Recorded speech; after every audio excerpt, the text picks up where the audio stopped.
नमस्कार दोस्तों, कैसे हो आप? सभी का स्वागत है एक बार फिर से आपके अपने YouTube चैनल हमारी क्लास 2.0 पे।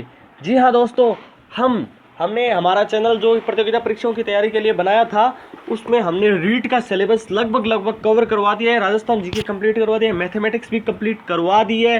साइकोलॉजी की वीडियो अभी आ रही है, तो आपको पूरी वीडियो में साइकोलॉजी पूरी करवा दूंगा। बेहतर टॉपिक और पूरे साइकोलॉजी के बेहतर नोट्स आपके लिए लेकर आ रहा हूँ। बस अभी पीडीएफ एडिटिंग में चल रही है, उसके बाद में जल्दी आपके सामने प्रस्तुत होगी। वो भी अभी क्या है, हम संस्कृत को लेकर चलेंगे, अब लैंग्वेज कवर करेंगे इस मंथ के अंदर। फिर हम टेस्ट सीरीज चलाएंगे मई के अंदर और पूरा रीड का कोर्स आपके लिए ख़त्म करवा के ही छोड़ेंगे। यही हमारी मुहिम है चैनल की, एक पद आपका और एक हमारा। तो आज हम जो संस्कृत से रिलेटेड नया टॉपिक जुड़ा है, कौन सा जुड़ा है इस रीट 2021 में, वो जुड़ा है संस्कृत साहित्य। संस्कृत साहित्य को पढ़ने वाले हैं, तो बने रहेंगे हमारी वीडियो के साथ, एंड तक देखिएगा। और यदि एंड तक वीडियो देखने के बाद आपको पसंद बिल्कुल आएगी, और यदि पसंद आए तो वीडियो को क्या करना है, लाइक करना है और चैनल को सब्सक्राइब करना है, और साथ ही साथ अपने साथी दोस्तों के साथ शेयर करना है जो रीट की तैयारी कर रहे हैं। उनको भी बताना है कि हाँ, ये एक नया चैनल है, लेकिन इस पर और टीचरों से या हमारे इस चैनल पर अदर टीचर से कुछ बेहतर मिल रहा है आपको शॉर्ट रूप में। हम आपके लिए बेहतर से बेहतर देने का प्रयास कर रहे हैं, आप ही के लिए इतनी मेहनत कर रहे हैं। तो वीडियो को लाइक ज़रूर कीजिएगा और सब्सक्राइब करके हमें मोटिव ज़रूर कीजिएगा। तो बढ़ते हैं आज के टॉपिक की ओर। तो आज का टॉपिक है, वो है संस्कृत साहित्य। तो संस्कृत साहित्य में वेदों की संख्या कितनी है? संस्कृत साहित्य की कुल वेदों की संख्या, तो संस्कृत साहित्य में वेद है वो कितने हैं?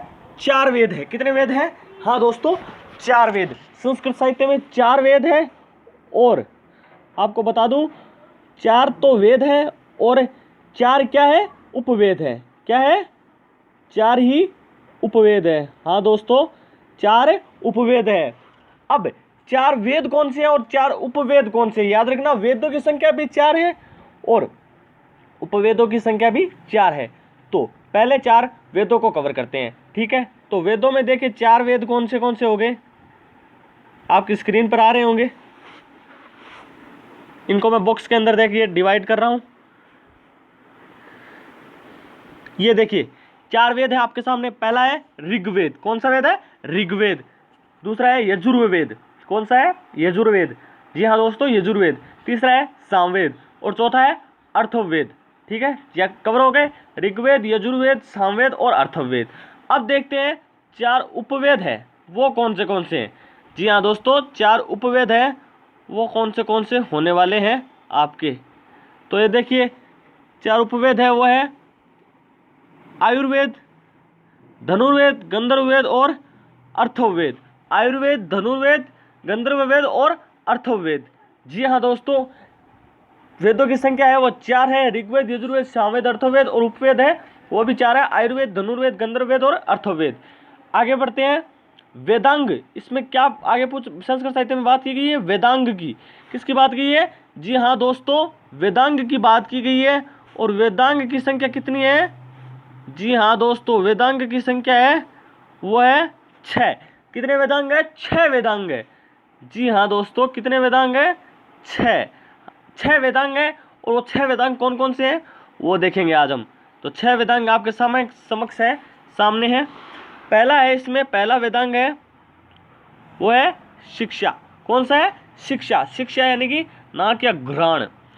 दूसरा है कलप वेदांग, हाथ या हस्त। तीसरा है व्याकरण यानी कि मुख या मुख। चौथा है निरुक्त। क्या है? निरुक्त यानी कि कान या श्रोण। पांचवा है छंद यानी कि पैर या पाद। और छठा है ज्योतिष। छठा कौन सा है? ज्योतिष यानी कि नेत्र या चक्षु। तो 6 वेदांग कौन से हो गए? शिक्षा यानी कि नाक या घ्राण। दूसरा कल्प यानी कि हाथ या हस्त। तीसरा व्याकरण यानी मुख या मुख। चौथा निरुक्त यानी कि कान या श्रोत्र। पांचवा छंद यानी कि पैर या पाद। छठा ज्योतिष यानी कि नेत्र या चक्षु। आगे देखिए कि जो पुराणों की संख्या है, क्या है? संस्कृत साहित्य के अंदर प्राचीन पुराण है, उनकी संख्या है वो कितनी है? जी हाँ दोस्तों, 18 है। पुराणों की संख्या है 18। और उपनिषदों की संख्या की बात करें हम तो उपनिषदों की संख्या कितनी है? जी हाँ दोस्तों, उपनिषद है वो 108 है। पुराणों की संख्या तो 18 है और उपनिषदों की संख्या कितनी है? 108 है। चलिए आगे बढ़ते हैं। तो पुरुषार्थ बताएंगे इसमें। संस्कृत साहित्य में पुरुषार्थ है वो कितने हैं? संस्कृत साहित्य में पुरुषार्थ है 4, और वो 4 पुरुषार्थ होने कौन से हैं? वो है, एक तो है धर्म, अर्थ, काम, और चौथा है मोक्ष। 4 पुरुषार्थ कौन से हो गए? धर्म, अर्थ, काम, मोक्ष। ठीक है। फिर है वर्ण।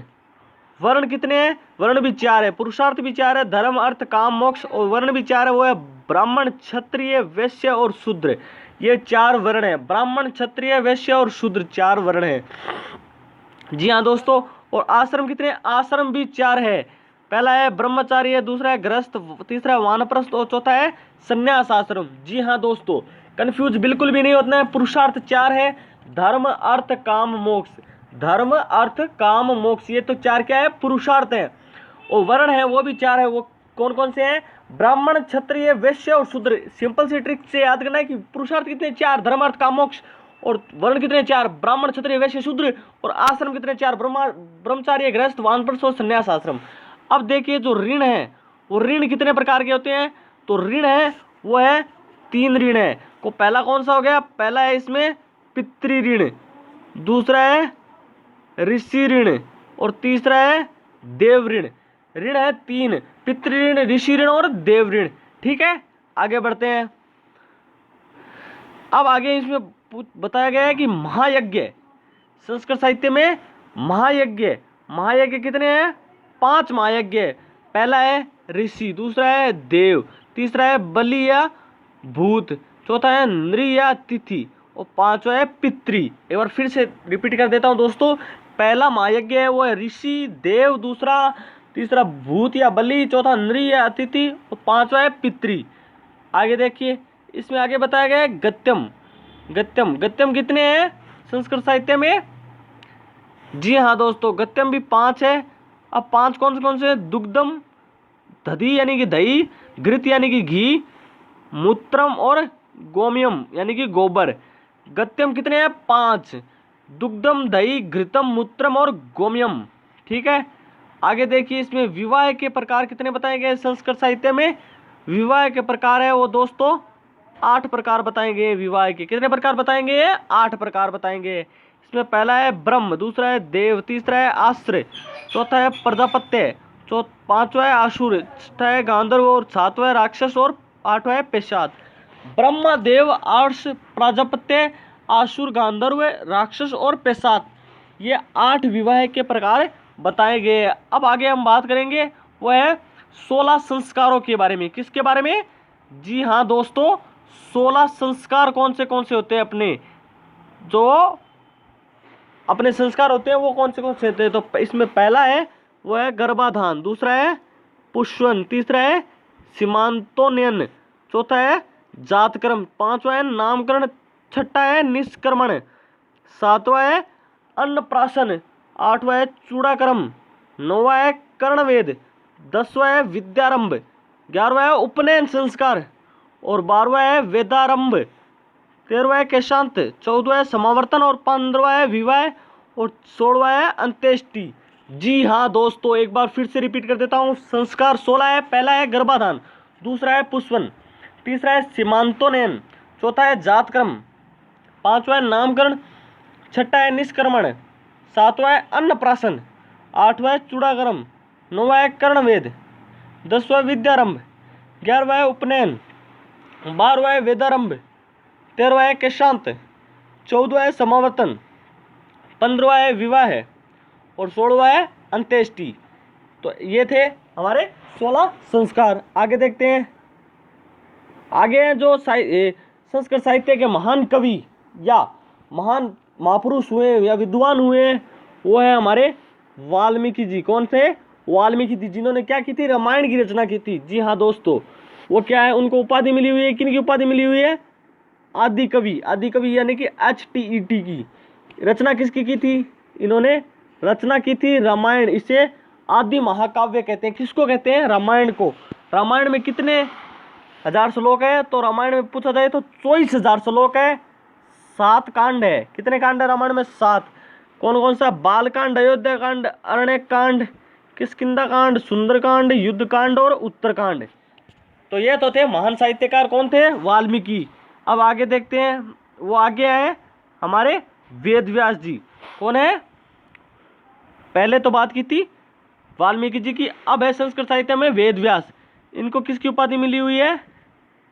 कृष्णद्वैपायन। इन्होंने रचना की थी महाभारत की।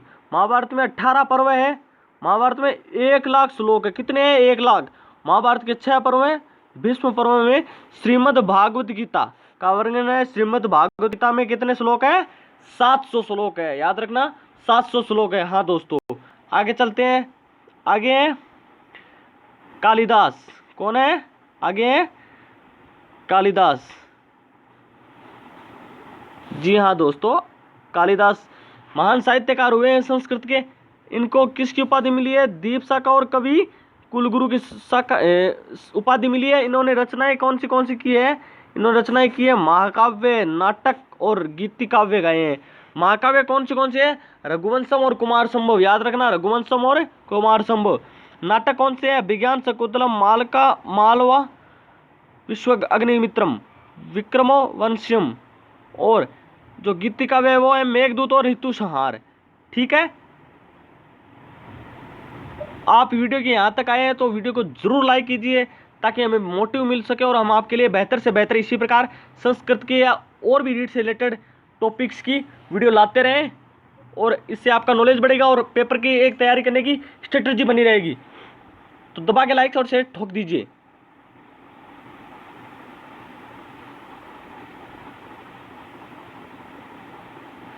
अब देखिए, बात करेंगे जो अन्य संस्कृत के साहित्यकार हैं उनकी। अन्य संस्कृत के साहित्यकारों में बात करने वाले हैं, तो इसमें पहला हो गया साहित्य और दूसरा हो गया रचनाकार। अब पहले साहित्यकार में कीर्तार्जुनीय यानी कि इसकी रचना किसने की थी? भारवी उपाधि आत्मपत्र, शिशुपालवदम यानी कि माद उपाधि घंटामाग, नेस्दीय चरित्रम यानी कि श्रीहर्ष ने, कादम्बरी चरित्रम हरीश, कादम्बरी या हर्षचरित्र यानी कि बाण भट्ट उपाधि पंचानन की। अभिषेक नाटक किसने दिया था? भास ने। प्रतिमा नाटक किसने दिया था? भास ने। प्रतिज्ञा योग नारायण किसने दिया था? भास ने। स्वप्न वासुदत्तम किसे दिया था? भास ने। यानी कि बहुत सारी रचनाएं हैं जो भास द्वारा रचित है। ठीक है, किसके द्वारा रचित है? महाकवि भास द्वारा रचित है। अब आगे है पंचरात्रम यानी कि भास ने। वासुदत्ता सुबंधु, पंचतंत्र विष्णु शर्मा ने दिए। पंचपरात्रम यानी कि पद्म शास्त्री ने। नीति शतकम भर्तृहरि ने दिए। श्रृंगार शतकम भर्तृहरि ने दिए। वैराग्य शतकम भर्तृहरि ने। वाक्य पदयनम भर्तृहरि ने। उत्तर रामचरित्रम भवभूति ने। मालती माधवम भूभूति ने। और मृच्छकटिकम शूद्रक ने दी है। इसी प्रकार देखिए दोस्तों, आगे और हैं जो संस्कृत साहित्य बचे हैं, वो है मुद्रा राक्षस। किसने दिए थे? विशाख दत्त ने। रचनाकार कौन है मुद्रा राक्षस के? विशाख दत्त। वेणी सहारम भट्ट नारायण। 10 कुमार चरित्र दंडी। काव्यदर्श दंडी। शिवराज विजम अंबिका दत्त व्यास। हितोपदेश पंडित नारायण। और परसनागम यानी कि जयदेव ने। तो ये थी क्या थी? संस्कृत साहित्य। संस्कृत साहित्य को आज हमने कवर कर लिया है। ये जो महत्वपूर्ण मोस्ट टॉपिक आपके लिए लेकर आया था संस्कृत साहित्य। इनसे प्रश्न पूछे जाएंगे इस बार। 2 से 3 प्रश्न पूछे जाएंगे। कितने प्रश्न पूछे जाएंगे? 2 से 3 प्रश्न पूछे जाएंगे। हाँ दोस्तों, तो ध्यान से पढ़ लीजिएगा। इसमें नॉर्मली ऐसा पूछा जा सकता है कि कौन सा वेद कितने, उपवेद कितने, या कालिदास ने क्या किया था, या रामायण की रचना किसने की थी। ऐसे प्रश्न पूछे जाएंगे। तो आप वीडियो को पूरा एंड तक देख लेना और साथ ही साथ वीडियो को लाइक कर देना और चैनल को सब्सक्राइब करके जरूर जाना। और यदि आपको इसकी PDF चाहिए तो हमारे टेलीग्राम ग्रुप का लिंक डिस्क्रिप्शन में दिया हुआ है, वहाँ पर जाके हमारे टेलीग्राम ग्रुप को ज्वाइन कर सकते हैं और PDF प्राप्त कर सकते हैं। तब तक के लिए धन्यवाद। मैं आपका जीत सर, मिलता हूँ आपको अगली वीडियो में।